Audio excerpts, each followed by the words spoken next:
அஸ்ஸலாமு அலைக்கும்.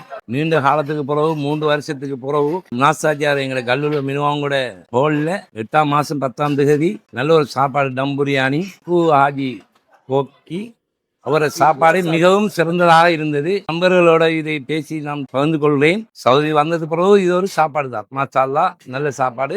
இதே மாதிரி எத்தனையோ கல்யாணங்கள் இருக்கி இந்த மாதிரி இவர் சாப்பாடு செய்யக்கூடிய ஒரு நிலைமைக்கு இவருக்கு அதுக்குரிய தகுதியான ஒரு உக்குதோரை சாஜியார் மாஷா அல்லாஹ். இவர் எத்தனையோ வீடியோக்கள் பார்த்திருக்கேன். நான் அங்கே சவுதியில் இருக்கும்போது பார்த்திருக்கிறேன். அவரை லைக் பண்ணிக்க எல்லாம் பண்ணியிருக்கேன். ஆனால் இங்கே வந்து சாப்பிட்றது பிறகு ஒரு டேஸ்ட் ஒன்று விளங்கிச்சு. மாஷா அல்லாஹ் நல்ல சாப்பாடு உங்களை மாஷா அல்லாஹ்.